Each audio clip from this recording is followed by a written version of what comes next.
In this video, we are going to see about a simple random sample. The purpose of a sample is to give us information about a large population.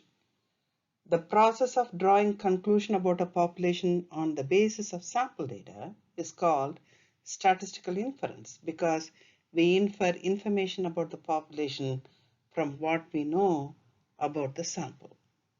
So here in this video, let us see the various methods of selecting samples, and in particular, a sample called simple random sample. The simple random sample, which is usually denoted as SRS, is made of randomly selected individuals. Each individual in the population has the same probability of being in the sample. All possible samples of size n have the same chance of being drawn. How are we going to choose a simple random sample? We can draw that using the lottery style, that is drawing from a hat, or we can flip a coin and choose a simple random sample. We can also use the random number table, table A, and pick the simple random sample. That's what we are going to see here in this video. Or we can also use softwares like computers or TI calculators to generate random numbers. And using those random numbers, we can pick the simple random sample. The role of randomness in sampling. How are we going to select individuals or units in a sample? The first method is voluntary response sampling. This voluntary response sampling is a biased sampling because it lets individuals choose whether to participate in the study. Opt-in polls, write-in, call-in, or online quick votes are examples of voluntary response samples. They are not scientific polls. Instead, these type of samples are biased because people with strong opinion are most likely to respond. The problem is that people who take the trouble to respond to an open invitation are usually not representatives of any clearly defined population. Voluntary response samples may also allow individuals to submit any number of entries, which exaggerates the potential for bias. So this voluntary response sampling is biased. The other method is convenience sampling. The convenience sampling is also biased. It is easiest but not the best. It chooses individuals close at hand, and that's why it is called convenience sampling.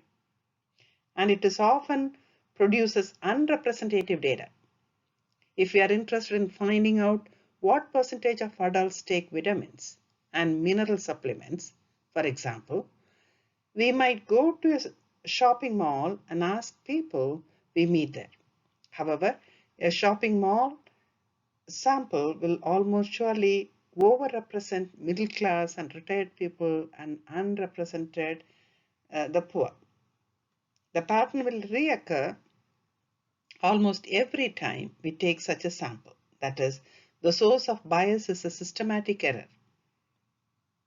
So it is a bad sampling design. And the third one is the probability sampling. In a probability sampling, individuals or units are randomly selected and it is not biased.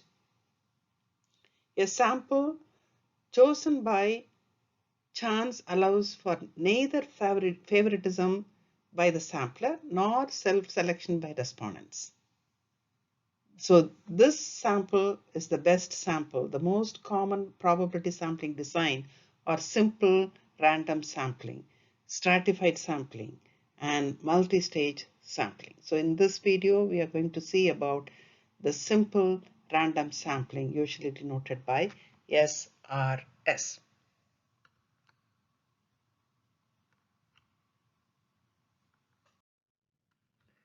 If the simple random sample is picked using hat method or lottery method, slips in the hats are shuffled thoroughly.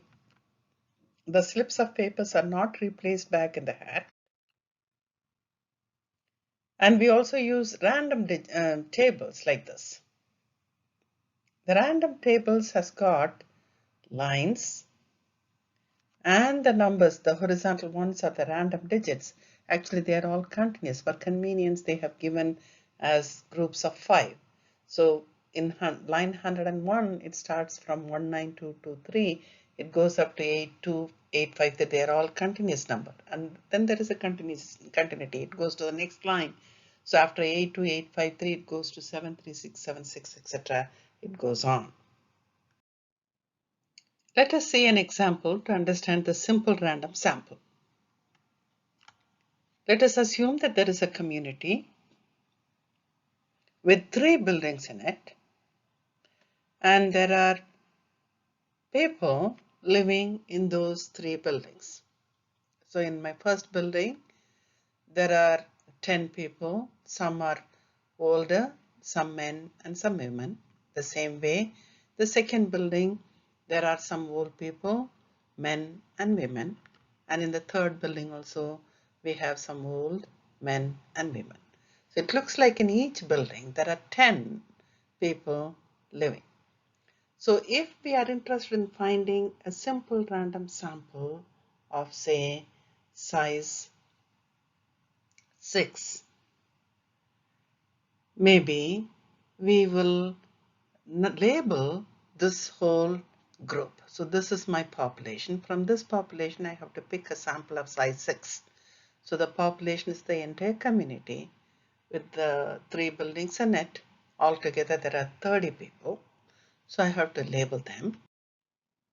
So let us try to pick a simple random sample of size 3 instead of size 6. For convenience, I would like to pick a simple random sample of size 3 from this community. So we already had a community which has got 3 buildings in it, and each building has got 10 members. Altogether, there are 30. So this is my population. I have to label these populations. Since there are 30 members in it, I have to label them with 2 digits, say 0, 1, 0, 2, 0, 3, etc. 30. And then from this population of size 30, I would like to pick a sample of size 3, just 3 people in it. Maybe we will use the table.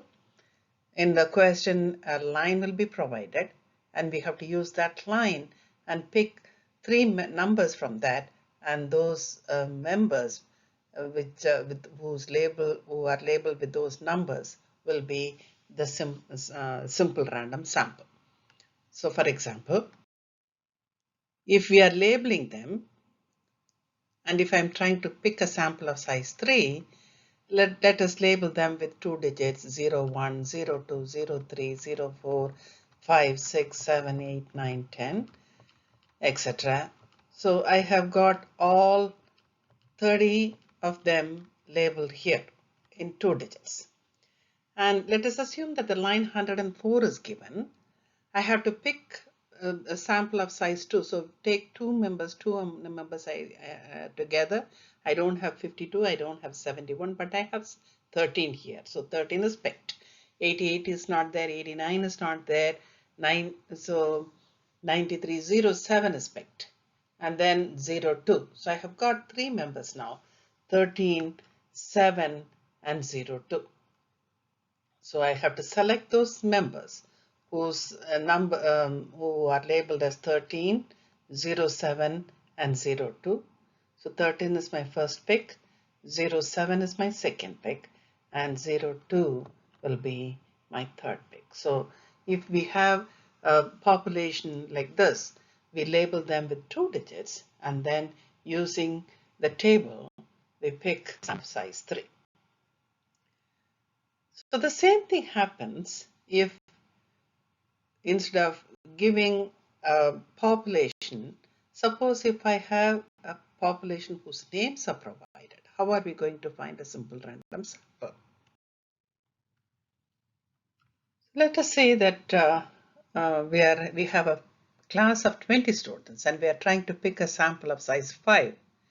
Since this population has got a size of 20, we have to label them with 2 digits.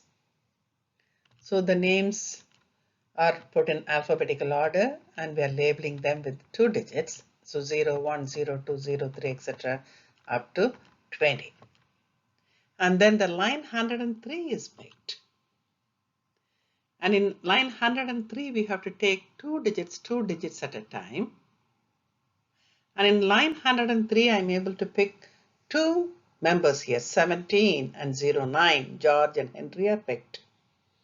And then when I continue further to the next line 104, there I'm able to pick 3 more, 13, 7 and 2.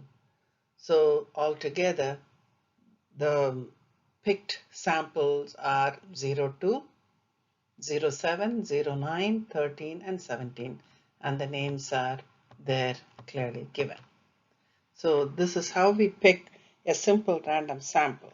If the names are provided, select the numbers and then pick those students. Otherwise, you highlight only those members. And this is how we pick the simple random sample using the random table, table A, which is given in a textbook. So this video helped us to understand the simple random sampling using table A. Hope this video was helpful. Thank you for listening and thank you for watching.